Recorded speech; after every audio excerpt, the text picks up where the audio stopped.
Welcome back. This is Sam with Review by Owner. This is a quick video of the new Monroe Quick Struts that I purchased on Amazon. I'll put a link to the products in the description. I wanted to show you the full video of the installation, but I ran into some problems with getting some bolts removed. They were rusted on there, corroded on, had to use blow torches, penetrating oil.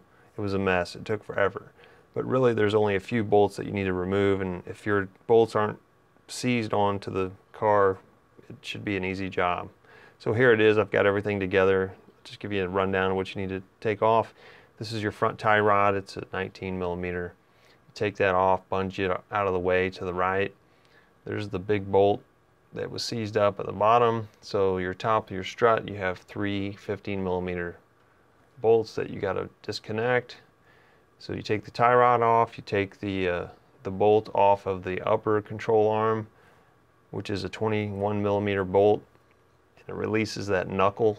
So you got that whole knuckle that falls down, and your tie rod moved over to the right, so you have plenty of room to get the strut out. I've got everything together right now.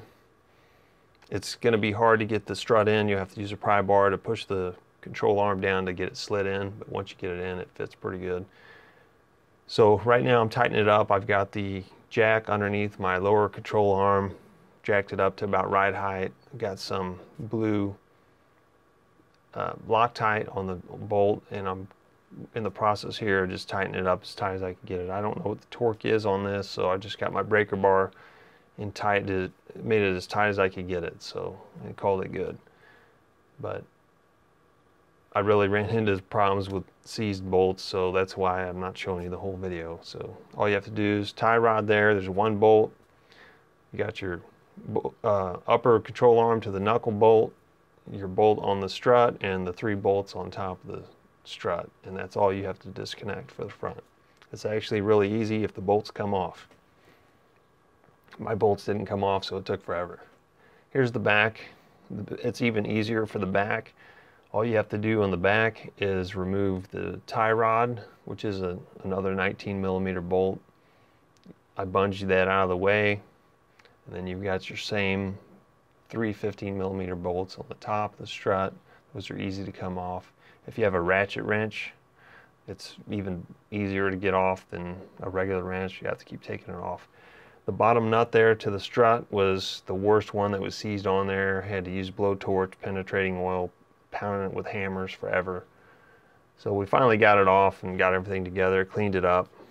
I got all the strut in. Once again, you have to use a pry bar to push that control arm down so you can get that strut in. Just stick a big pry bar in there and push it down, and you'll be able to extend that to get the strut in.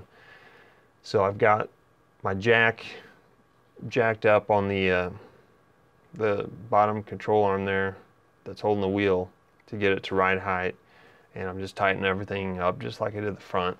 I've got some blue Loctite on the bolt just in case, but I don't think it's going anywhere.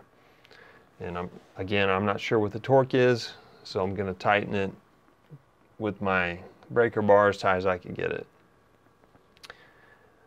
These shocks are excellent.